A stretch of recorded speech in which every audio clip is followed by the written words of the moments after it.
আমার নিজের বাবা, যে মানুষটা আমাদের আগলে রাখার কথা ছিল, সে সামান্য সন্দেহের বসে মায়ের গর্ভবতী পেটে লাথি মারলো। বাবা শায়লা বাবির সাথে বসে বারে মদ গিলছিল, আর ওদিকে নিজের পরিবারকে অনাহারে রেখেছিল।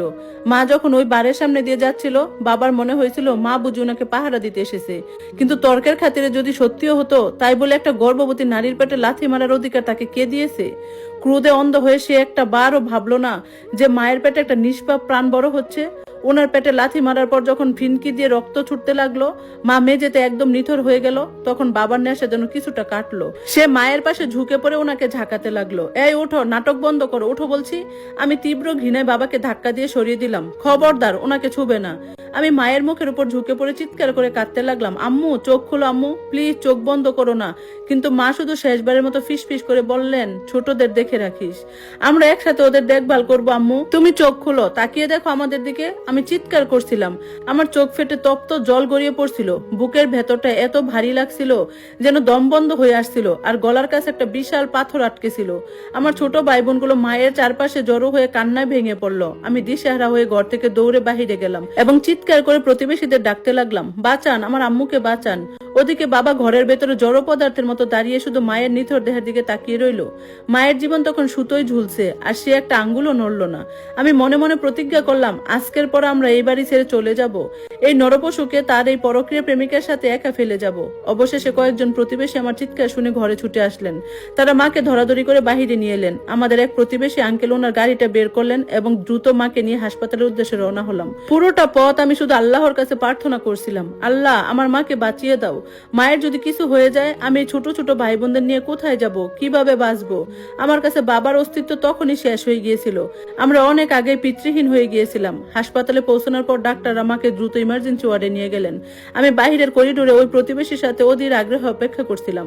কিছুক্ষণ পর বাবাও হন্তদন্ত হয়ে হাসপাতালে এসে একটা বেঞ্চে বসলো।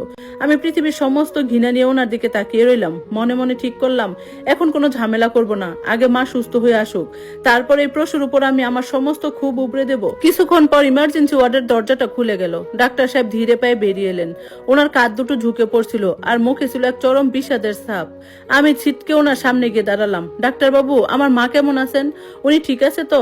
ডাক্তার সাহেব একটা দীর্ঘ নিঃশ্বাস ফেলে বললেন, আমরা অত্যন্ত দুঃখিত, আমরা ওনাকে বাঁচাতে পারলাম না। বাঁচাতে পারলাম না, এই শব্দ কটা আমার কানের ভেতরে বারবার প্রতিধ্বনিত হতে লাগলো। আমি অসাড়ের মতো কয়েক পা পিছিয়ে গেলাম। আমার চারপাশটা যেন একদম শূন্য হয়ে গেল। আমি পুরোপুরি বিভ্রান্ত হয়ে পড়েছিলাম। এই তো কিছুক্ষণ আগে মা আমাদের জন্য রান্না বসাচ্ছিল, ভাই বোনদের পড়াচ্ছিলেন, আর এই এক মুহূর্তের মধ্যে উনি আর নেই। এটা কিছুতেই হতে পারে না। আমি নিজেকে কোনো মতে সামলে নিয়ে আবার ডাক্তারের কাছে ছুটে গেলাম এবং ওনার হাত দুটো শক্ত করে চেপে ধরলাম। ডাক্তার বাবু প্লিজ বলুন, এটা একটা কৌতুক, আমার আম্মু বেঁচে আছেন, ওনার বাবুটাও ঠিক আছে, বলুন এটা জাস্ট সামান্য একটা অজ্ঞান হওয়া। ডাক্তার সাহেব এবার ওনার হাতটা আমার কাঁধে রাখলেন। ওনার চোখ দুটো ছলছল করছিল। তিনি বললেন, মা তুমি শক্ত হও, হাসপাতালে আনার আগেই মারা গিয়েছে। আমরা সিপিআর দিয়ে ওনাকে ফিরিয়ে আনার চেষ্টাটুকু শুধু করেছিলাম, কিন্তু কাজ হয়নি। I am so sorry. আমার পায়ের নিচ থেকে যেন পৃথিবীটা সরে গেল। আমি হাসপাতালের করিডোরের মেঝেতে ধপাস করে বসে পড়লাম। বুকের ভেতর যে তীব্র যন্ত্রণাটা দলা পাকিয়ে উঠছিল, সেটা কমাতে আমি নিজের বুকে নিজে পাগলের মতো আঘাত করতে লাগলাম। কিন্তু সেই শূন্যতার বুকের ভেতরে সেই পাথরটাকে সরানোর উপায় ছিল না। আমার মা আমাদের ছেড়ে চিরদিনের জন্য চলে গেছেন। আমার নিজের বাবা মায়ের পেটে লাথি মারলো, আর হাসপাতালে পৌঁছানোর আগেই মা আমাদের ছেড়ে চলে গেলেন। মৃত্যুর আগে ওনার শেষ কথা ছিল, আমি যেন আমার ছোট ভাই বোনদের দেখে রাখি। মা আর ওনার পেটের অনাগত সন্তান কেউই বাঁচল না। আমি হাসপাতালে ঠান্ডা মেঝেতে বসে শূন্য দৃষ্টিতে তাকিয়ে রইলাম। বারবার মনে পড়ছিল, এই তো কিছুক্ষণ আগে আমরা কত সুন্দর করে সন্ধ্যার পরিকল্পনা করছিলাম, আর তারপরে বাবা ঝড়ের বেগে ঘরে ঢুকলেন। শায়লা বাবির সাথে ওনার পরক্রিয়ার কথা লুকানোর জন্য মায়ের উপর মিথ্যা গোয়েন্দাগিরির অপবাদ দিলেন, আর আমি কিছু বুঝে ওঠার আগে ওনার পেটে লাথি মারলেন। সবকিছু চোখের সামনে এত দ্রুত বেশি উঠছিল যে আমার পুরো শরীর হিম হয়ে আসছিল। আমি কাঁদতে চাচ্ছিলাম, কিন্তু মনে হচ্ছিল কেন জানি কান্নার কথা ভুলে গেছি। চোখের জল শুকিয়ে পাথর হয়ে গিয়েছিল। আমি ফেল ফেল করে মেঝের দিকে তাকিয়ে ভাবছিলাম, আমি কি কোনো দুঃস্বপ্ন দেখছি, নাকি এটাই নির্মম বাস্তবতা? হঠাৎ করে আমি উঠে দাঁড়ালাম এবং পাগলের মতো ডাক্তারের কেবিনের দিকে দৌড়ে গেলাম। ওনাকে জিজ্ঞেস করলাম, ডাক্তার বাবু আমি কি একবার আমার আম্মুকে দেখতে পারি? তিনি আমাকে একটা ঘরের দিকে দেখিয়ে দিলেন, যেখানে মায়ের মরদেহ রাখা ছিল। সেখানে গিয়ে যখন দাঁড়ালাম, সব সংশয় কেটে গেল। আমার মা সত্যিই মারা গেছেন। স্ট্রেচারের উপর ওনার ফ্যাকাশে শরীরটা টান টান হয়ে পড়েছিল। চোখ দুটো বন্ধ। পেট থেকে মৃত বাচ্চাটাকে বের করে নেওয়ার পর ওনার পেটটা এখন একদম চ্যাপ্টা দেখাচ্ছিল। আমি মায়ের লাশের পাশে গিয়ে দাঁড়ালাম। আম্মু প্লিজ বলো, এটা একটা কৌতুক? আমি তো চেয়েছিলাম আমরা এই ঘর ছেড়ে দূরে কোথাও গিয়ে নতুন করে বাঁচি। আমি প্রতি রাতে তোমাকে লুকিয়ে কাঁদতে দেখেছি, কারণ ওই লোকটা অত্যাচারী ছিল আর অন্য মহিলার সাথে ঘুরতো। কিন্তু না, তুমি শুধু আমাদের কথা চিন্তা করে এই নরকে পড়ে রইলে। আর আজ আজ তুমি আমাকে একলা করে ফেলে চলে গেলে। যাদের জন্য নিজের জীবন দিলে সেই সন্তানদের আজ কার কাছে রেখে গেলে তুমি? বলতে বলতে আমার ভেতরে জমে থাকা পাথরটা গলে গেল। অবশেষে চোখ ফেটে জল নামলো। বুকের ভেতরটা এত ভারী লাগছিল, ঠোঁট দুটো কাঁপছিল এবং এক পর্যায়ে আমি বুক ফাটা আর্তনাতে ভেঙে পড়লাম। আমি ততক্ষণ পর্যন্ত কাঁদলাম যতক্ষণ আমার দম বন্ধ হয়ে আসার উপক্রম হলো।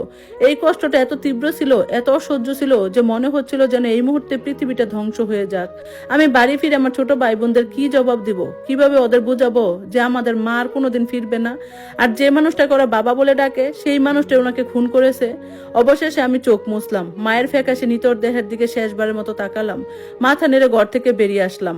তখন আমার মাথায় কেবল একটাই চিন্তা ঘুরছিল, যে কোনো মূল্যে এখনই বাড়ি গিয়ে ছোট ভাই বোনদের নিয়ে এই নরক ছেড়ে চলে যেতে হবে। যে লোকটা আমাদের মাকে কেড়ে নিয়েছে ওনার মুখ দেখার ক্ষমতা আমার আর ছিল না। আমার ভয় হচ্ছিল ওনাকে দেখলে হয়তো আমি এমন কিছু করে বসবো যার জন্য আমাকে সারা জীবন আফসোস করতে হবে। কিন্তু আমি যখন বাড়ি পৌঁছালাম, ড্রয়িং রুমের ভেতরের দৃশ্য দেখে আমার পায়ের রক্ত মাথায় উঠে গেল। দেখলাম আমার ছোট ভাই বোনগুলো মেঝেতে হাঁটু গেড়ে বসে কাঁপছে, আর আমাদের পরম পূজনীয় বাবা হাতে একটা মোটা ব্যাট নিয়ে ওনার স্বভাব সুলভ ভঙ্গিতে ওদের হুমকি দিচ্ছেন। আমি নিঃশব্দে ঘরের ভেতর ঢুকলাম। বাবা তখনও বাচ্চাদের ডিরেকশন দিয়ে যাচ্ছিল, ভালো করে কান খুলে শুনে রাখ, এই বাড়িতে যদি কেউ আসে, সে পুলিশ হোক, তোদের মায়ের বাপের বাড়ির লোক হোক, আর যেই হোক না কেন, যদি কেউ জিজ্ঞেস করে তোদের মায়ের কি হয়েছিল, তোরা সোজা বলবি যে উনি বাথরুমে পা পিছলে পড়ে গিয়েছিলেন। ব্যাস, এর বাইরে আর কোনো কথা নেই। আমি অবিশ্বাস্য চোখে ওনার দিকে তাকিয়ে রইলাম। রাগে আর ক্ষোভে আমার বুকের ভেতরটা ধকধক করছিল। নিজের এত বড় পাপ আর পৈশাচিকতা আড়াল করার জন্য লোকটা এখন বাচ্চাদের ঢাল বানাচ্ছে। বাবা ব্যাগটা উঁচিয়ে আবার বললেন, তোদের মধ্যে কেউ যদি একটা শব্দ উচ্চারণ করিস যে আমি ওর পেটে লাথি মেরেছি, তবে মনে রাখিস তোদেরও ওর সাথে কবরে পাঠিয়ে দিব। আমার কথা যেন মাথায় থাকে। ঠিক সেই মুহূর্তে ওনার মুখের দিকে তাকিয়ে আমি মনে মনে একটা কঠিন কসম খেললাম, যাই হয়ে যাক না কেন আমি পুরো দুনিয়ার সামনে এই পশুর আসল চেহারাটা উন্মোচন করব। আমি সবাইকে সত্যিটা জানাবো। তিনি নিজের গর্ভবতী স্ত্রীকে লাথি মেরে খুন করলেন, আর এখন চতুরতার সাথে সেটা ধামাচাপা দেওয়ার চেষ্টা করছেন।